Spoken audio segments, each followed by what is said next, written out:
Cervical cancer को लेकर औरतों में आमतौर पर बहुत ज़्यादा स्ट्रेस रहता है, तो हमने सोचा आज का वीडियो इसी से रिलेटेड है कि बहुत ही इम्पॉर्टेंट टेस्ट के बारे में कर लेते हैं जो कि हर औरत को बहुत रेगुलरली करवाना चाहिए, जिससे कि हमें ये पता चलता है कि सर्विक्स में प्री कैंसरस या फिर कैंसरस सेल्स मौजूद हैं या नहीं। पैप स्मीयर टेस्ट या फिर pap test. So hello everyone and welcome back, and if you are new here, my name is Dr. Apurva and this channel is a space where we talk anything and everything related to our mental, physical and emotional health and healing.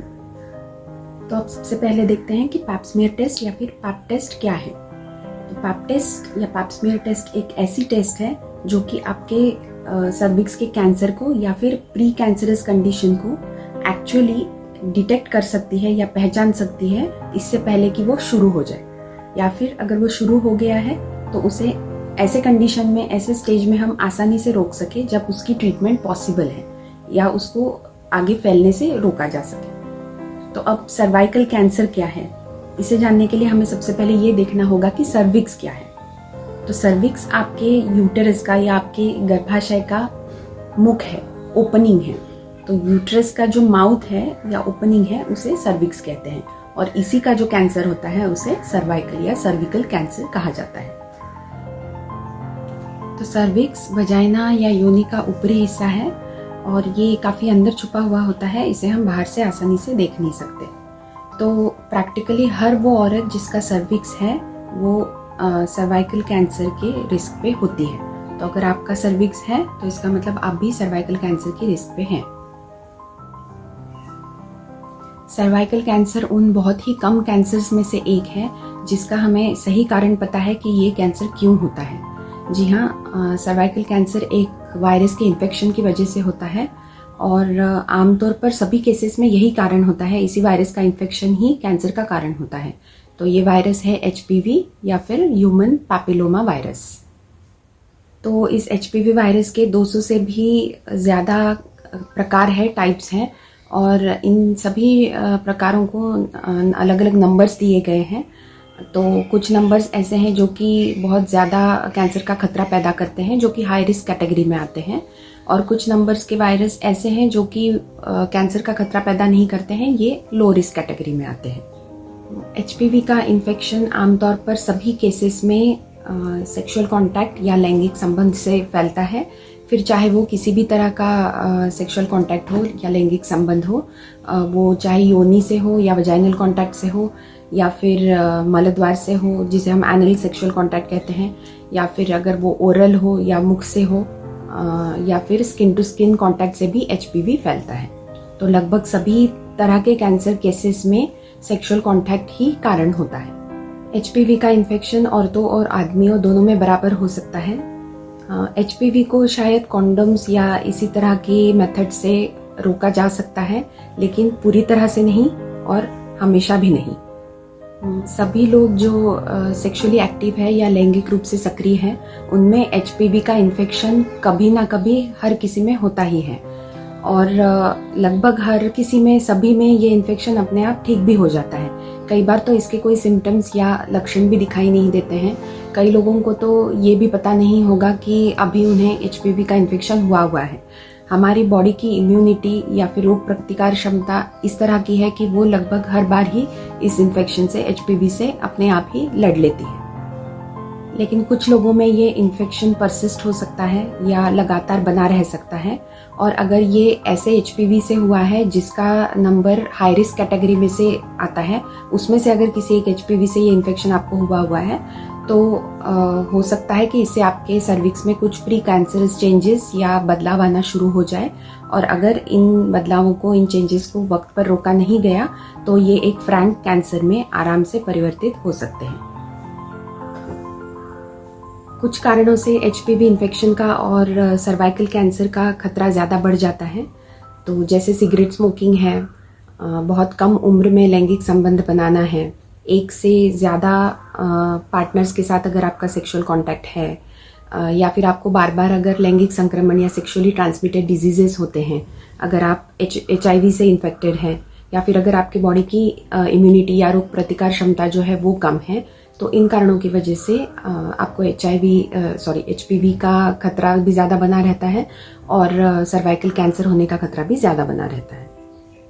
आपके cervix में अगर pre cancerous changes हो रहे हैं, pre cancerous बदलाव आने लगे हैं, तो उन्हें एक फ्रैंक कैंसर में बदलने में कम से कम 5 से 10 साल लग जाते हैं।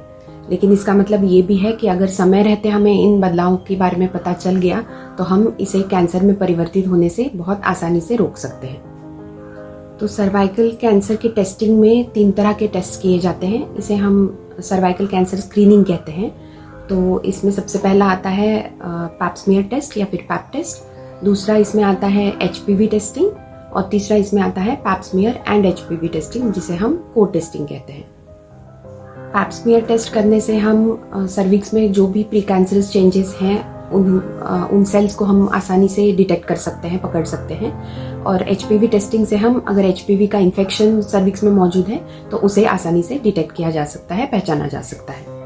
दुनिया भर में इन टेस्ट्स की वजह से सर्वाइकल कैंसर के मरीजों का जो आंकड़ा है वो काफ़ी हद तक कम हुआ है और बहुत लोगों की जान इस टेस्टिंग की वजह से, स्क्रीनिंग की वजह से बचाई जा सकी है। तो अब हम जान लेते हैं कि पैप स्मीयर टेस्ट हम किस तरह से करते हैं, किस तरह से ये टेस्ट की जाती है। तो आपका योनि का जो हिस्सा है, आपकी जो योनि है, उसकी एक अंदरूनी जांच आपके डॉक्टर करेंगे और इस अंदरूनी जांच में वो एक तरह का यंत्र या इंस्ट्रूमेंट जिसे हम स्पेकुलम कहते हैं, उसके थ्रू आपके सर्विक्स को देखा जाएगा और एक स्पैचुला या फिर एक प्लास्टिक ब्रश की हेल्प से सर्विक्स से आपके सेल्स का जो है वो स्क्रैप करके सैंपल लिया जाता है। फिर इस सैंपल को, इन सेल्स को आइदर एक वायल में कलेक्ट कर लेते हैं या फिर अगर डॉक्टर चाहे तो इमीडिएटली एक स्लाइड पे रख के उसका एग्जामिनेशन कर सकते हैं। अगर वायल में लिया गया तो इसे फिर एक पैथोलॉजिस्ट के पास एग्जामिनेशन के लिए भेजा जाता है, जिसमें वो कैंसरस या प्री कैंसरस चेंजेस हैं या नहीं ये देखते हैं और टेस्ट में लिखकर आपको बताते हैं। इसी सैंपल को HPV टेस्टिंग के लिए भी इस्तेमाल किया जा सकता है। इसके लिए आपको अलग से टेस्टिंग के लिए सैंपल देने की ज़रूरत नहीं है।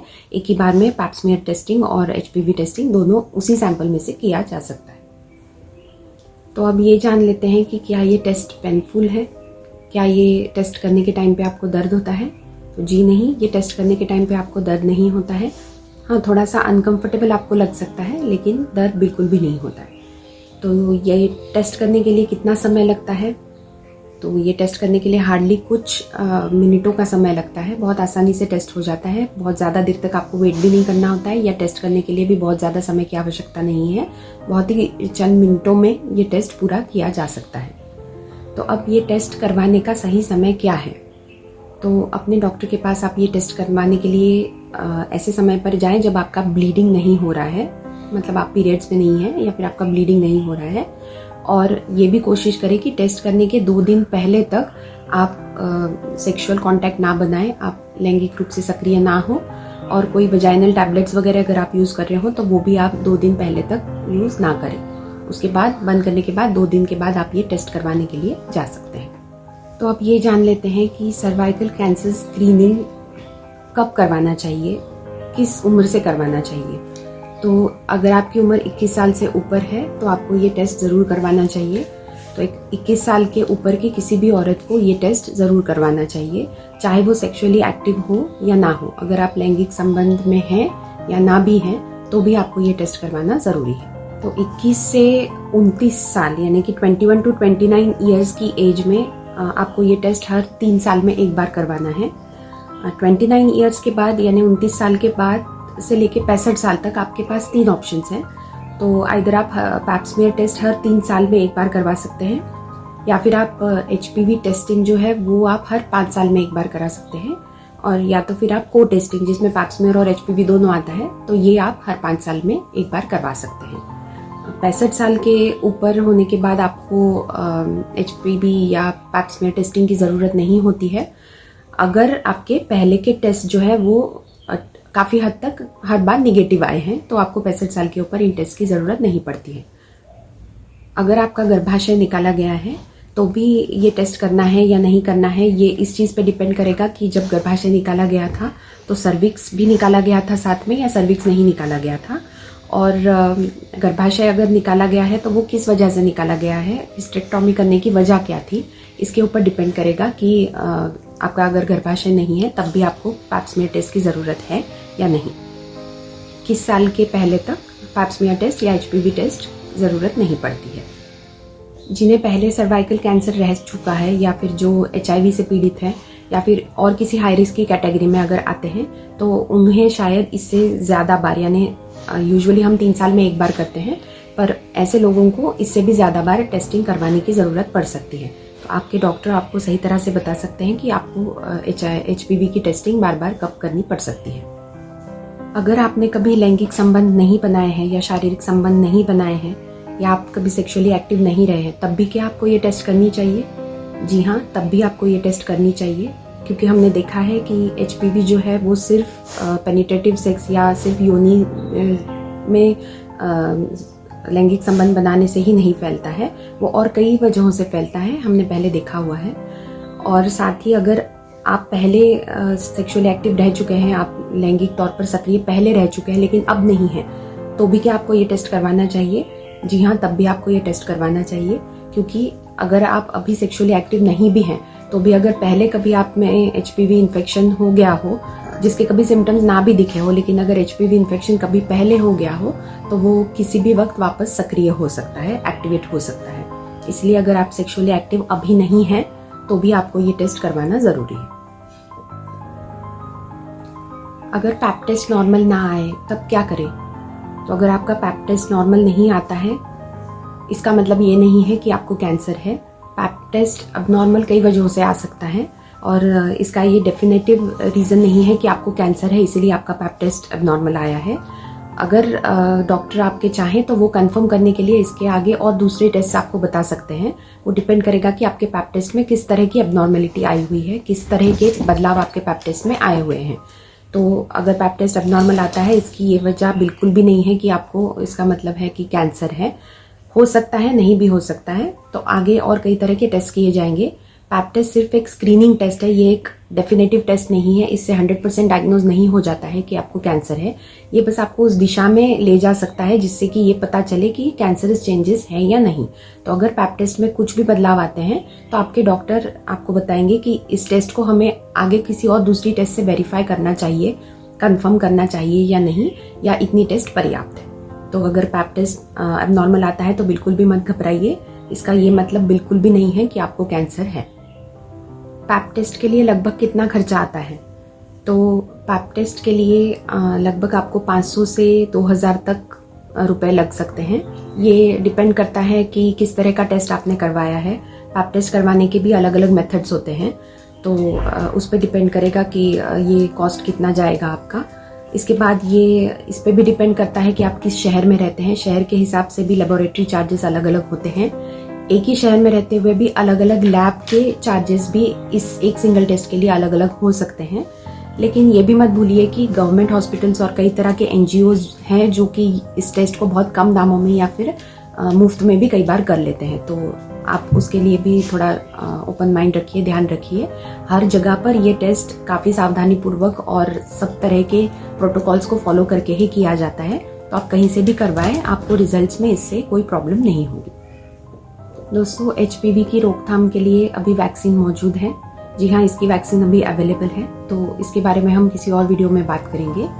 तो मैंने कोशिश की है कि मैं बहुत ही सिंपल टर्म्स में, आसान शब्दों में मैं इस पैप स्मीयर टेस्ट के बारे में आपको जानकारी दे सकूं, और मैं उम्मीद करती हूं कि ये जानकारी आपके लिए कुछ काम आई होगी, फ़ायदेमंद रही होगी।